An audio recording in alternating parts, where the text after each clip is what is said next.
Science में हम एक कदम और आगे बढ़ते हैं। हम केमिस्ट्री कर रहे हैं एवरीडे साइंस के कॉन्सेप्ट से। हमने पिछला लेक्चर कवर किया, that is matter in our surrounding. हमारे सराउंडिंग में जो मैटर है उसमें हमने अनेक कॉन्सेप्ट्स पढ़े मैटर से रिलेटेड। हमने पार्टिकल्स के बारे में समझा कि मैटर के बेस में पार्टिकल है, और फिर हमने पार्टिकल्स की कैरेक्टरिस्टिक्स अच्छे से समझ ली। आज हम आगे बढ़ रहे हैं और हमारा नेक्स्ट टॉपिक है, is matter around us pure? क्या हमारे अराउंड जो मैटर है क्या वो प्योर है? इससे जुड़ी कुछ बातें करते हैं। अच्छा, तो अक्सर ही गगन, आप जब चीज़ें ख़रीदते हो जैसे कि घी या मिल्क कंटेनर्स या मिल्क प्रोडक्ट्स आप लेते हो, या फिर ऑयल कई तरह के लेते हैं, तो उस पे लिखा होता है ये प्योर घी है, ये प्योर मिल्क है, ये पूरा प्योर पनीर है। ये जब हम इसके प्योर के कॉन्सेप्ट की बात करते हैं तो हम क्या कहना चाहते हैं? उन डब्बों पे जब प्योर लिखा होता है तो इसका मतलब क्या होता है? इसका मतलब यही होता है कि ये किसी भी मैनर में एडल्ट्रेटेड नहीं है, मिलावटी नहीं है, मिलावटी नहीं है। ओके, उस प्योर का मतलब यही होता है कि मिलावटी नहीं, एडल्ट्रेटेड नहीं है। लेकिन साइंस में जब हम प्योर शब्द को प्रयोग में लाते हैं तो प्योर के मीनिंग बदल जाते हैं, क्योंकि फिर वो जो मिल्क जिस पर प्योर लिखा है, साइंस की परिभाषा के मुताबिक वो फिर प्योर नहीं है। कैसे प्योर नहीं है? अब आप मिल्क को जरा तोड़िए उसके हिस्सों में, तो क्या निकल के आएगा? वाटर बेस में है मिल्क के, प्रोटीन निकल कर के आएगा, फैट निकल कर के आएगी। तो ये प्रोटीन, फैट, वाटर, आप अपने सराउंडिंग में मैटर को ऑब्जर्व करते हैं तो ये तीनों ही तो अलग सब्सटेंसेस हुए ना। प्रोटीन अलग हुआ, फैट अलग हुई, वाटर अलग हुआ। इन तीन अलग अलग सब्सटेंसेस से मिलकर के बना एक मिल्क साइंस इसे प्योर नहीं मानती। आम जनमानस की भाषा में हम इसे प्योर मिल्क कह देते हैं। तो यहाँ से दिमाग में एक विचार आता है कि फिर सही में प्योर किसे माना जाता है साइंस में? प्योर क्या होता है? मिल्क यहाँ पर एक मिक्सचर है। Milk is a mixture of water, proteins and fat. It is not the pure thing, it is a mixture. तो अब जब हम ये चैप्टर पढ़ेंगे इसमें दो टर्म्स बहुत मैटर करेंगी। एक, वो मैटर, वो सब्सटेंसेस जो प्योर हैं, और इनके विपरीत मिक्सचर्स, वो क्या हैं? सो प्योर और मिक्सचर पर हम डिस्कशन करेंगे, बहुत सारी चीज़ें आप सीखेंगे।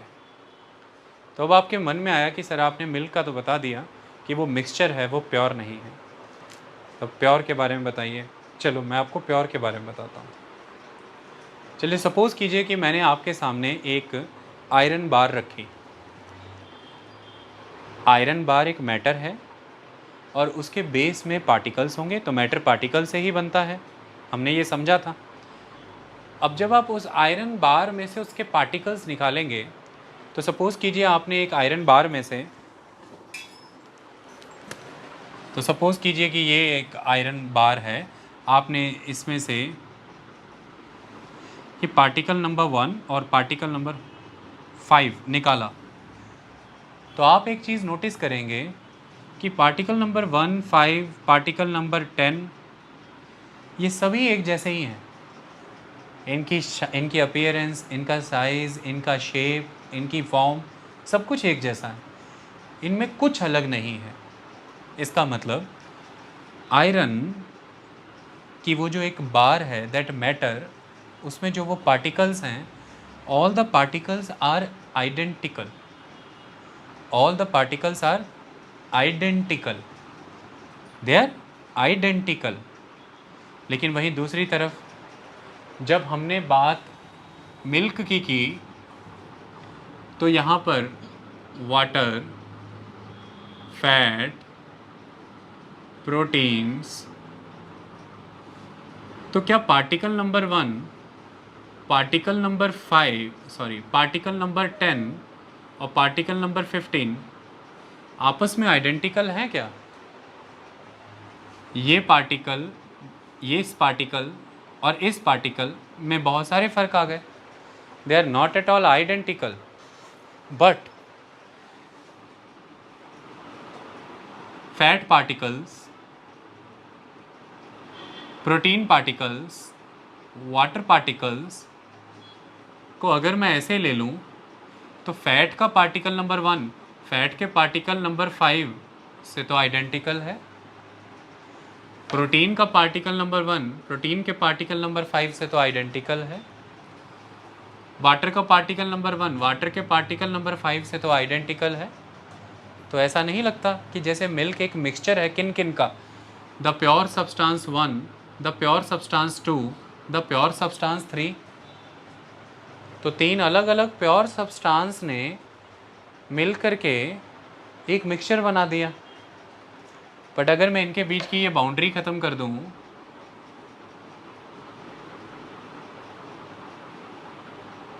ये बाउंड्री ख़त्म कर दूँ, फिर तो ये किसी एक चीज़ का हिस्सा है ना, दैट इज़ द मिल्क।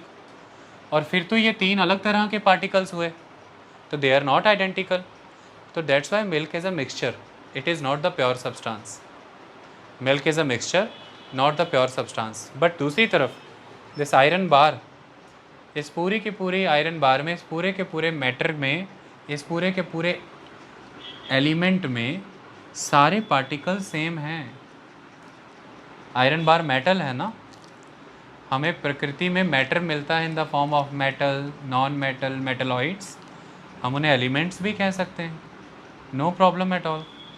और हमने ये समझा था जब हम पीछे के चैप्टर्स पढ़ रहे थे कि सब्सटेंस के आगे का फॉर्म अगर बनता है, तो हमने केमिकल रिएक्शंस की थी ना, तो हमने उन केमिकल रिएक्शंस में क्या किया था, क्या फ़र्क था उन केमिकल रिएक्शन में। फिज़िकल चेंजेस जो इंड्यूस होते हैं उनके मुताबिक केमिकल चेंजेस डिफरेंट होते हैं। केमिकल चेंजेस में आप जिन सब्सटेंसेस को यूटिलाइज़ करते हैं और जो रिजल्टेंट निकल के आता है वो उससे वेरी करता है, हमने ये समझा था ना। तो ठीक इसी तरह से हमने ये देखा था कि अगर हम ब्रेक डाउन करने पे चले जाएं तो कितनी नीचे जा सकते हैं। तो एलिमेंट एक चीज़ आ गई, एलिमेंट को और फर्दर ब्रेक डाउन नहीं कर सकते। तो इस तरह से एलिमेंट में कुछ और है ही नहीं निकालने लायक, एलिमेंट में वही है जो वो खुद एलिमेंट है। सारे पार्टिकल्स उसी एलिमेंट से बिलोंग करते हैं। तो all particles are same, all particles are identical. That substance is pure in the science, that metal, that iron bar is pure in the science, लेकिन that milk is not at all pure. Okay, that milk is a mixture. हाँ, उसमें आने वाले अलग अलग substance जो हैं उनको अगर देखें तो हर सब्सटेंस अपने आप में आइडेंटिकल पार्टिकल से ही बना होता है। तो हर सब्सटेंस अपने आप में फिर प्योर है। वहाँ पर फैट, प्रोटीन, ऊपर चले जाओ तो वो that is water. Okay, water compounds के अंदर आता है, वो भी प्योर ही होता है। आई बात समझ में। तो अब हम इसको डेफिनेशन को पढ़ते हैं। जैसे गोल्ड में ऐसा होता है कभी कि आपके पास एक गोल्ड बार है और जब हम उस गोल्ड बार को टेस्ट करने के लिए भेजते हैं, हमने हॉल मार्किंग लगानी होती है।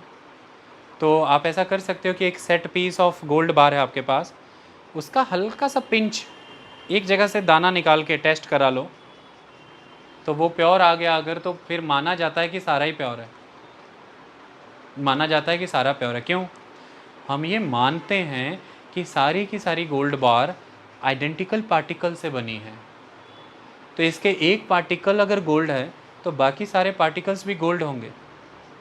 ओके, सारा का सारा गोल्ड बार सेम आइडेंटिकल पार्टिकल से बना है।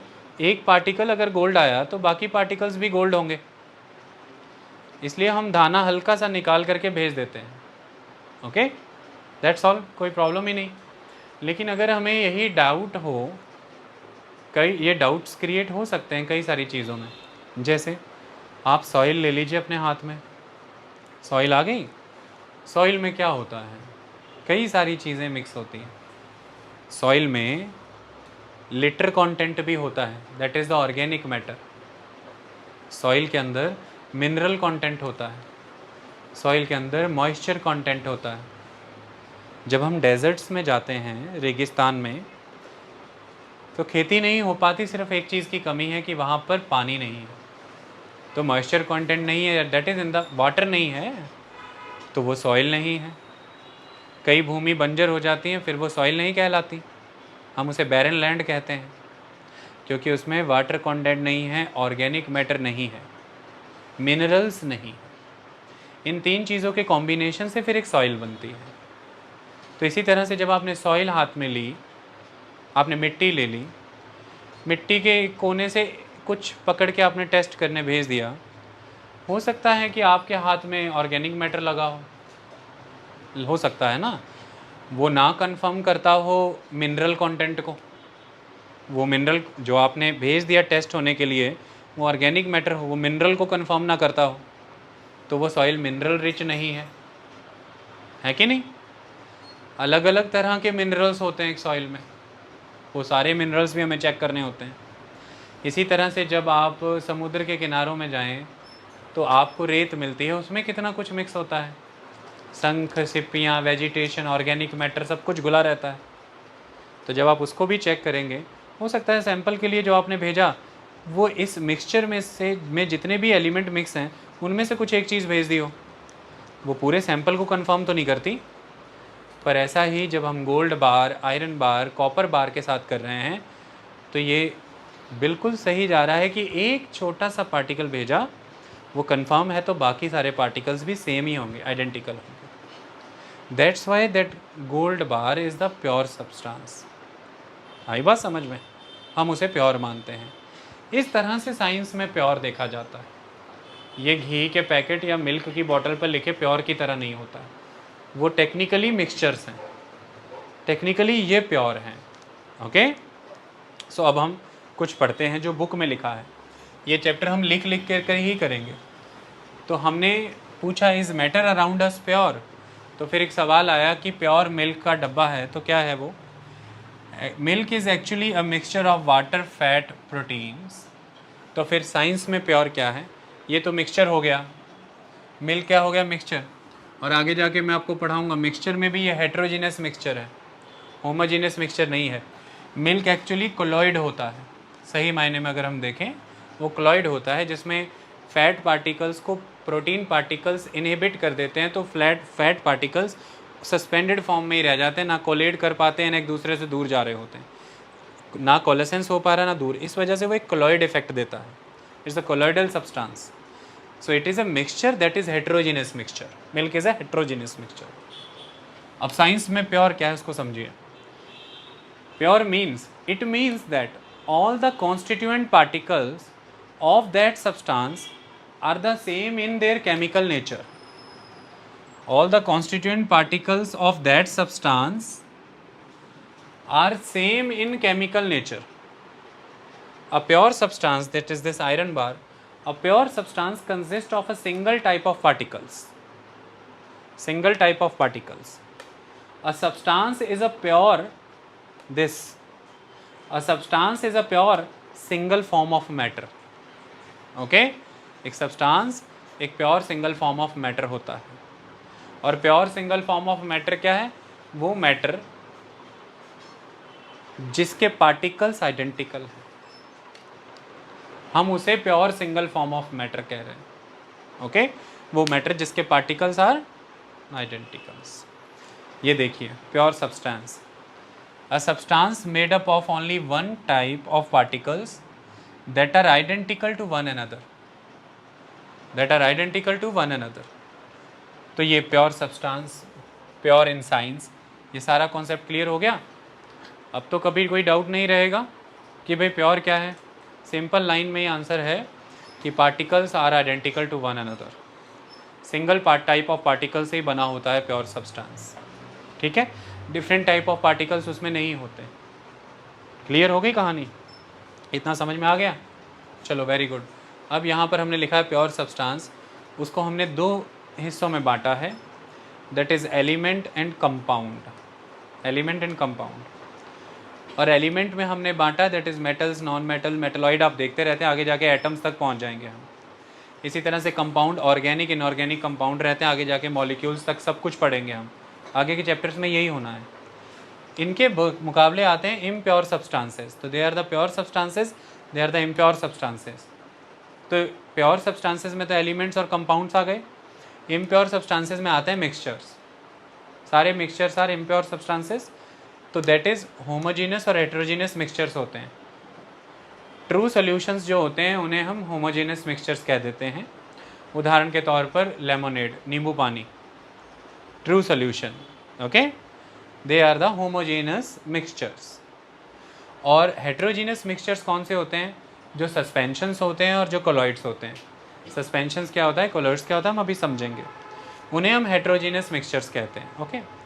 थोड़ा सरल भाषा में मैं थोड़ा सा यहाँ पे इसको मिटा देना है तो मैं थोड़ा बता देता हूँ। ट्रू सॉल्यूशंस की क्वालिटी अभी हम पढ़ेंगे। बस आप नींबू पानी ले लीजिए। अगर आप ध्यान से देखें तो मैंने उसमें देखिए पानी लिया,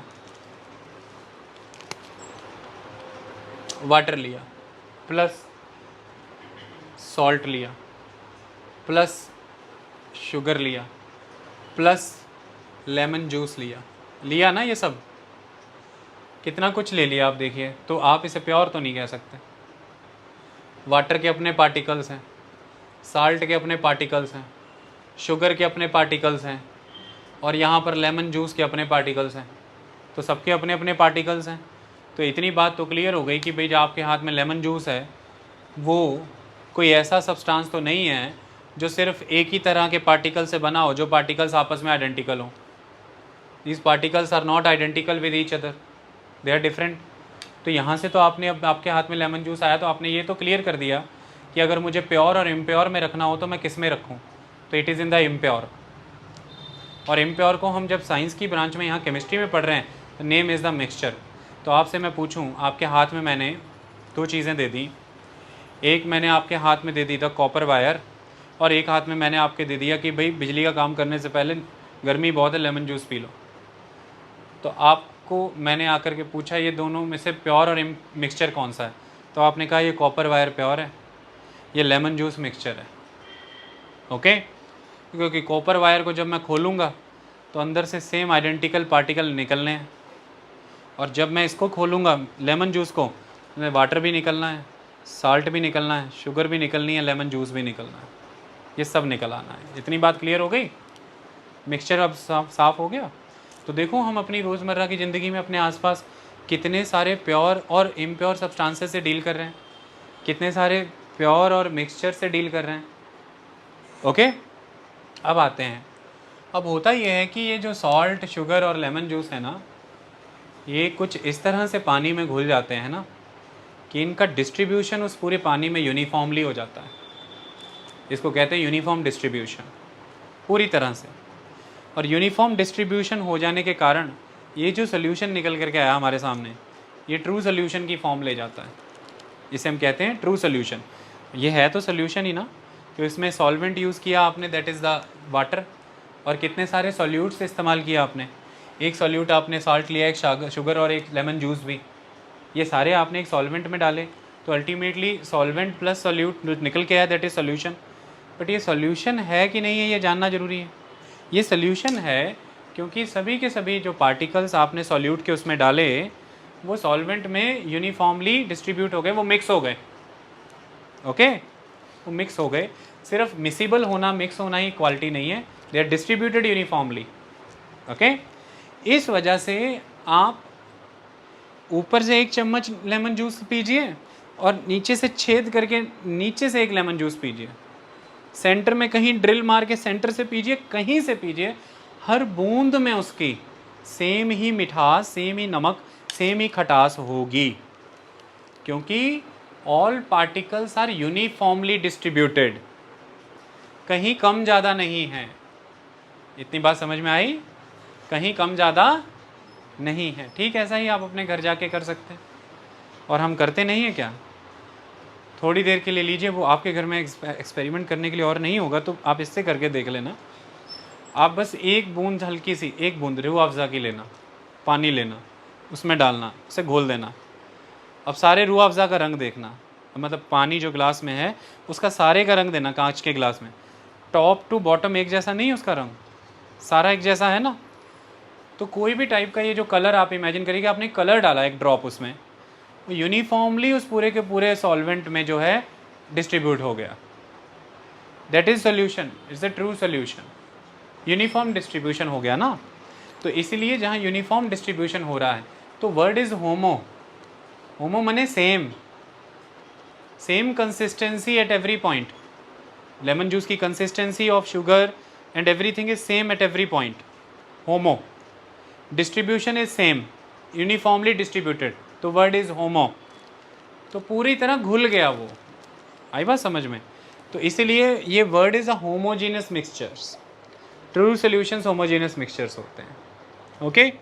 और इसके अलावा अगर आप बात करते हैं, दैट इज़ ये आपने रेता डाल दी पानी में, रेत डाल दी पानी में, या आपने मिट्टी डाल दी पानी में, उसको अच्छे से आपने स्टिर किया। एक पॉइंट पर आप देखेंगे कि शुरुआत में तो वो सस्पेंड हो जाएगी, लटक, पानी गाढ़ा दिखेगा, पर hold it for few minutes और फ्यू आवर्स, वो बॉटम पे आ ही जाएगी, वो बॉटम पे आ जाएगी। तो clear boundaries are there, clear cut boundaries are there.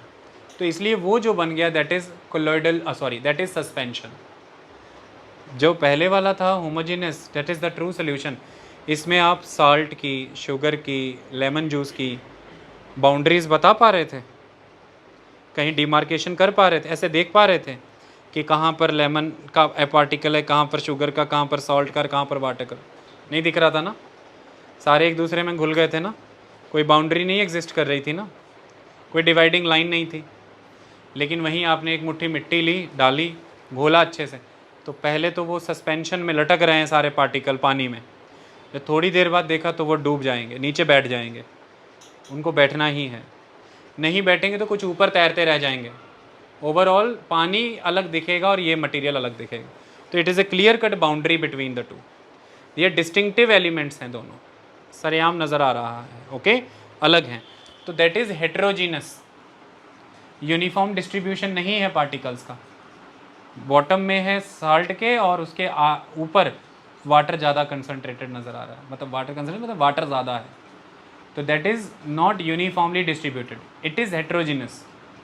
अब दूसरा आपने लिया कि आपने घर में जब अक्सर आप लोग आते हैं गर्मियों के दिनों में दोपहर के समय, तो आपकी एक आदत रहती है कि आप लोग कच्ची लस्सी बना के पीते हो। पंजाब में ये रिवाज है कि हम लोग ऐसा कर लेते हैं। तो आपने क्या किया, पानी लिया, पानी दूध थोड़ा डाला, उसमें थोड़ा दूध डाला, उसे घोल दिया, वो जो बन कर के आया। अब वो जो बना है आपके सामने, आप ये नोटिस करेंगे कि ना तो आपको वो ट्रू सोल्यूशन के रूप में उतना नज़र आ रहा है, और ना ही वो आपको ऐसे नज़र आ रहा है कि वो सस्पेंडेड है और थोड़ी देर बाद वो बॉटम में आ जाएगा, थोड़ी देर बाद वो बॉटम में आ जाएगा। वो जो बन कर के आया है, it is a colloid, it is a colloid. Colloid को हम सस्पेंशन से इस बेस पर अलग मानते हैं कि एक तो सस्पेंशन में बाउंड्री क्लियर कट दिख जाती है, कोलॉइड में उतनी क्लियर कट बाउंड्री नहीं दिखती, पर वो ट्रू सोल्यूशन से अलग होता है। क्यों? क्योंकि पार्टिकल्स का साइज़ ट्रू सोल्यूशन के पार्टिकल्स के साइज़ से बड़ा होता है, और उसमें से जब आप कोलॉइड में से लाइट पास करते हैं तो सर्टेन सर्कमस्टांसेस हमें लाइट का पाथ दिख जाता है, यानी कि टिंडल इफेक्ट एग्जीक्यूट हो जाता है। पर ट्रू सोल्यूशन में से, नींबू पानी में से कभी भी इस तरफ से लाइट पास करना, लाइट का पाथ कभी दिखेगा नहीं। ट्रू सोल्यूशंस में लाइट का पाथ नहीं दिख सकता, क्योंकि पार्टिकल्स 1 नैनोमीटर से भी छोटे होते हैं। लेकिन कोलॉइडल मटेरियल्स में पार्टिकल 1 नैनोमीटर से लेके 1000 नैनोमीटर तक के बीच के हो सकते हैं। अब डिपेंड करता है आपने यूज़ क्या किया। तो जितनी भी चीज़ें, चाहे हम मिल्क की बात कर लें, चाहे हम बटर की बात कर लें, मतलब रोज़मर्रा में जितनी भी अधिकतर चीज़ें प्रयोग हो रही हैं वो कोलॉइड ही होते हैं, they are the colloids, okay. ना तो वो सस्पेंशन की तरह बिहेव कर रहे हैं कि क्लियर कट प्रॉपर बाउंड्रीज दिख जाएं, पर ना ही वो ट्रू सोल्यूशन की तरह लाइट की बीम, लाइट के पाथ को बिना बने पास करा रहे हैं, okay. They are in between. तो पहले ट्रू सोल्यूशंस आते हैं, फिर कोलॉइड्स और फिर सस्पेंशन। आप पार्टिकल साइज में इन्हें ऐसा रख लीजिए, और आप इन्हें ऐसा रख लीजिए कि ट्रू सोल्यूशंस में नो टिंडल इफेक्ट, सस्पेंशंस में टिंडल इफेक्ट, और कोलॉइड्स में मे बी और मे नॉट। आई बात समझ में? ये इस तरह से काम करते हैं। अभी तो हमें इसे डिटेल करना है, मैंने आपके सामने बस इतना रखा कि आप इन चीज़ों से डील करते हैं अपनी लाइफ में रोज़। प्योर सब्सटेंसेस और मिक्सचर्स के साथ डील करते हैं। प्योर में हमने देखा एलिमेंट एंड कंपाउंड्स आते हैं, और मिक्सचर में हमने देखा होमोजीनियस और हेट्रोजीनियस मिक्सचर्स एग्जिस्ट करते हैं।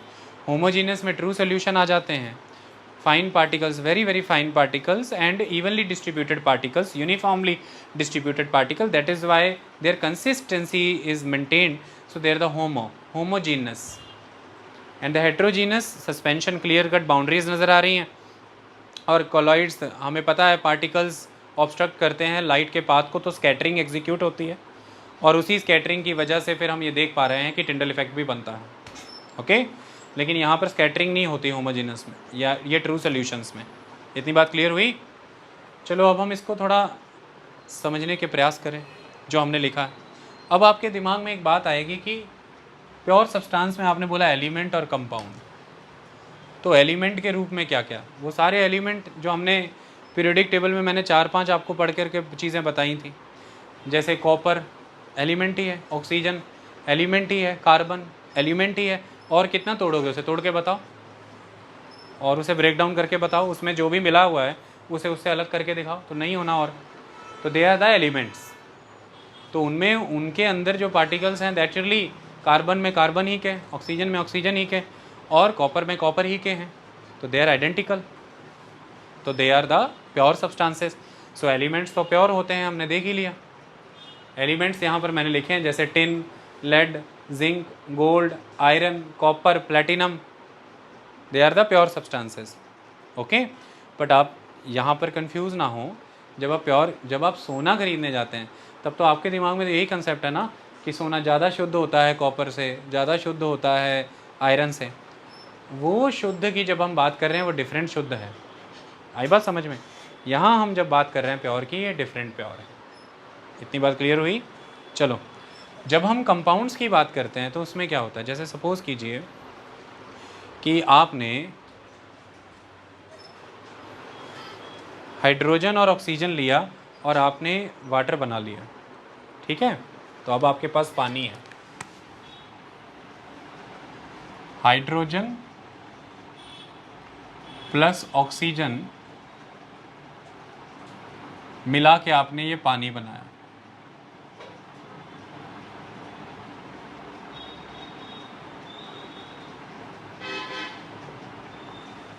क्लियर है. ओके तो मैं अब आपसे ये कह रहा हूं कि आप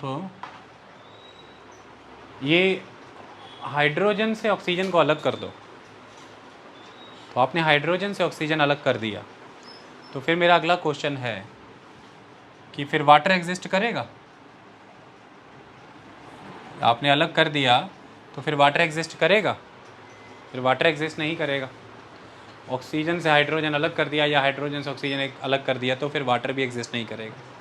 लेकिन ये जो हमारे सामने एग्जिस्ट कर रहा है दिस इज़ द वाटर. और यहाँ पर हमने देखा कि वो दो एलिमेंट से बन के बना, दो एलिमेंट से मिलके बना. एक एलिमेंट हाइड्रोजन, एक एलिमेंट ऑक्सीजन. हमने ये पढ़ा. अभी तक हम ये पढ़ रहे थे कि एलिमेंट्स अपने आप में प्योर सब्सटेंस होते हैं, इसमें तो कोई डाउट ही नहीं था. ठीक है बेटा, ठंड ज़्यादा तो नहीं लग रही? जल्दबाजियाँ नहीं हैं, मोटरसाइकिल आने वाला है इसका नया, खुशियाँ सी कलेजे से बाहर आ रही हैं.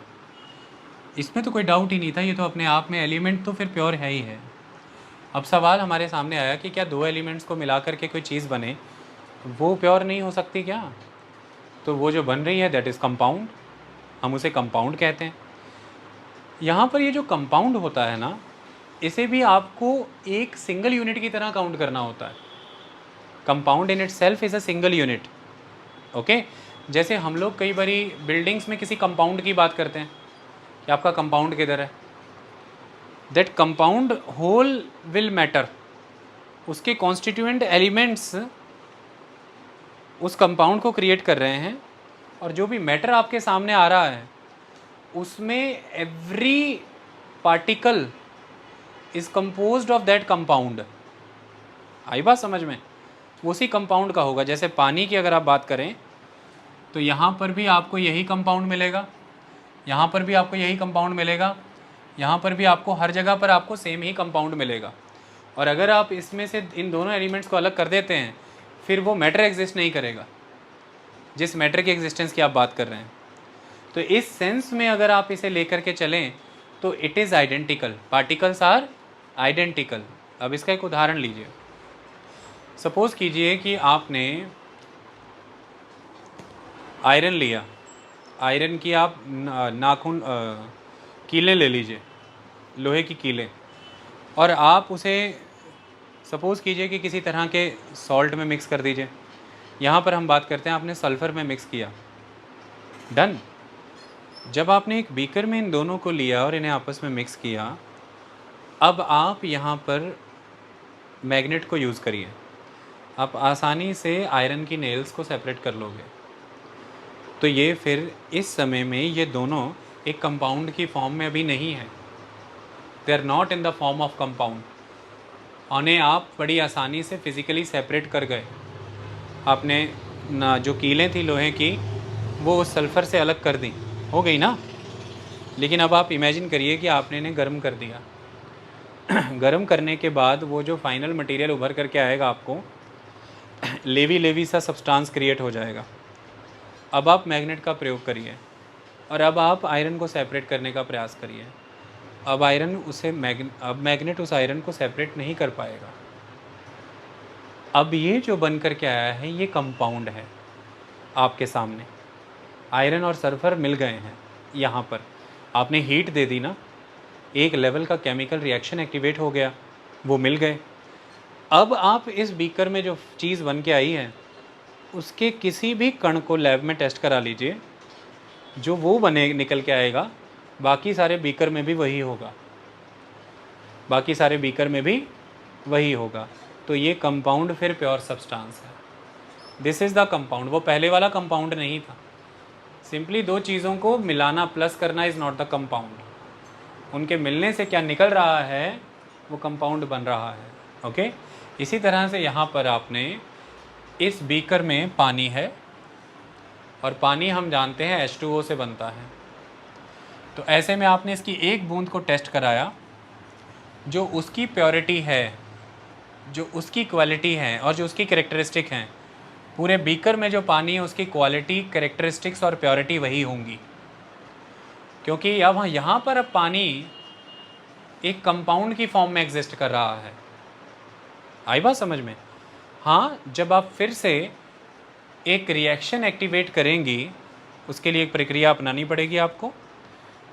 तो आप हाइड्रोजन को ऑक्सीजन से अलग कर देंगी तो फिर चीज़ें बदल जाएंगी, फिर वो पानी पानी नहीं रह जाएगा। आई बात समझ में? तो इस कॉन्टेक्स्ट में अगर हम देखें तो कंपाउंड्स भी प्योर होते हैं। ओके। तो यहाँ पे मैंने लिखा है, इसको देखिए, इसको पढ़िए। कंपाउंड के विषय में हमने यहाँ लिखा है। हाँ,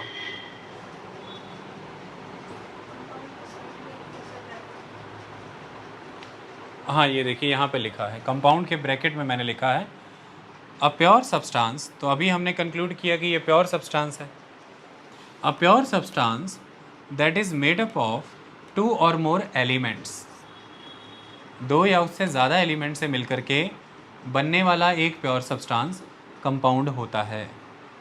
ओके। तो इस बात में कभी कंफ्यूज नहीं होना। बच्चे कंफ्यूज हो जाते हैं कि एक तरफ हम ये कह रहे हैं कि यहाँ पर जो वाटर है वो मिल्क है, वो मिक्सचर है, क्योंकि उसमें वाटर है, उसमें फ़ैट है, प्रोटीन है।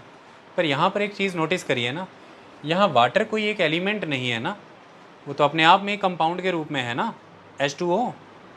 इसी तरह से फ़ैट भी है, इसी तरह से प्रोटीन भी है। पर अगर आप यहाँ पर शुगर को ले लेंगी तो शुगर अपने आप में एक कंपाउंड की तरह काम करेगा। ओके। उसे आप पूरी शुगर सिरप बना लीजिए, चाशनी बना लीजिए आप। उसकी पहली बूंद जीभ में स्वाद कैसे चखते हैं हम, हल्की सी जीभ पे लगाई तो पूरी कढ़ाई में जितनी है वो सेम कंसिस्टेंसी रखेगी। Okay, that's all. इस रूप में 2 या उससे अधिक एलिमेंट मिलकर के भी एक कंपाउंड बनाते हैं और वो कंपाउंड भी प्योर सब्सटेंस होता है, क्योंकि उसके पार्टिकल्स आइडेंटिकल होते हैं। ओके, पार्टिकल्स आइडेंटिकल होते हैं। इतनी बात समझ में आई? चलिए, बाकी एक चीज़ और है, इनको समझने का एक तरीका और था। ये जो ट्रू सॉल्यूशन था इसमें हमने पानी में नमक मिलाया, बट अब आप यहाँ पर ध्यान से देखिए, नमक को निकालने की विधि वापस है पानी में से, आप निकाल सकती हैं, और उसके लिए प्रोसेस है इवेपोरेशन। पानी उड़ जाता है तो नीचे क्या रह जाता है? नमक। है ना। मतलब आपने चीज़ों को तोड़ लिया ना, सेपरेशन हो गई ना। प्योर सब्सटेंस इसलिए भी प्योर हो रहे हैं यहाँ पर कि आपने यहाँ पर एलिमेंट को फर्दर ब्रेक डाउन करने की कोई प्रक्रिया नहीं है physically, you have no process further, आप इसमें से किसी चीज़ को अलग नहीं कर सकते। इसी तरह से आप कंपाउंड को मिक्सचर नहीं काउंट कर रहे हैं, क्योंकि जब आप फर्दर उसमें हीट का प्रयोग करेंगे या किसी भी और चीज़ का प्रयोग करेंगे, वो जब टूट जाएंगे वो नहीं रह पाएंगे जिनसे वो बने थे। बात समझ में आई? ओके, तो दैट इज़ वाई कंपाउंड